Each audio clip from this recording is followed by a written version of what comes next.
இருக்கக்கூடியவர் தமிழ்நாட்டுடைய ஆளுநர் ரவின்னு ஒருத்தர் இருக்கின்றார். நம்முடைய நண்பர் தான் அவர். அவர் தேர்தல் பிரச்சாரத்தை ஆரம்பித்து விட்டார். பாசிச பாஜகவுக்கு தேர்தல் பிரச்சாரம் செய்வதாக நினைத்துக் கொண்டு நமக்கு செய்து கொண்டிருக்கிறார். ஒரு 3 நாட்களுக்கு முன்பு ஒரு நிகழ்ச்சிக்கு போய் பேசியிருக்கிறார்.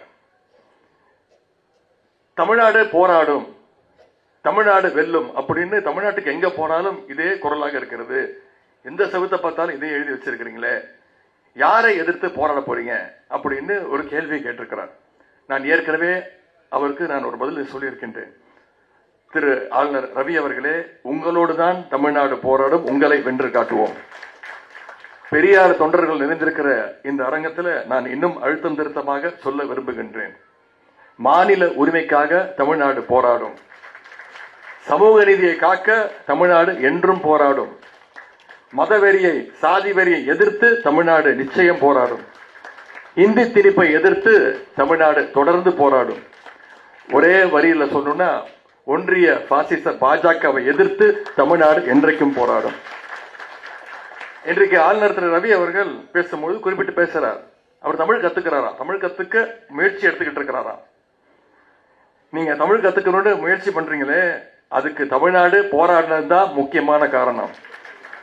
அன்னைக்கு தமிழ்நாடு போராடாம இருந்திருந்தா ஆளுநர் ரவி அவர்கள் இன்னைக்கு தமிழ்ல பேசியிருக்க மாட்டார். நாமெல்லாம் இந்தியில பேசிட்டு இருந்திருப்போம். இன்னைக்கு இந்தி திணிப்புக்கு எதிரான உணர்ச்சியை இந்தியாவிலேயே தமிழ்நாட்டில் முதலாக உருவாக்கியவர் தான் தந்தை பெரியார் அவர்கள். 1937 தந்தை பெரியார் தான் இந்தி திணிப்புக்கு எதிரான முதல் போராட்டத்தை தமிழ்நாட்டில் தொடங்கி வச்சார். அப்ப தொடங்கி இப்ப வரைக்கும் எப்படியாவது தமிழ்நாட்டில் இந்தியை திணிக்க இன்னைக்கு வரைக்கும் முயற்சி பண்ணிட்டு இருக்கு ஒரு கும்பல். சமீபத்தில் புதிய கல்விக் கொள்கை ஒன்றிய பாஜக அரசு தமிழ்நாட்டுக்குள்ள திணிக்க பார்த்துச்சு.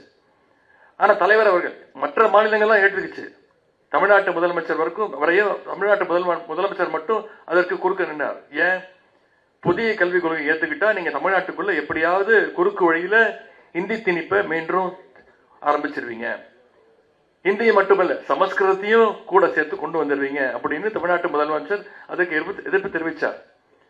ஒன்றிய அமைச்சர் திரு தர்மேந்திர பிரதான் அவர்கள், பள்ளிக்கல்வித்துறை அமைச்சர், சொன்னார், புதிய கல்விக் கொள்கை நேஷனல் எஜுகேஷன் பாலிசியை தமிழ்நாடு ஏத்துக்கலன்னா ஒன்றிய அரசு கொடுக்க வேண்டிய நிதி 2500 கோடியை தமிழ்நாட்டுக்கு கொடுக்க மாட்டோம்னு.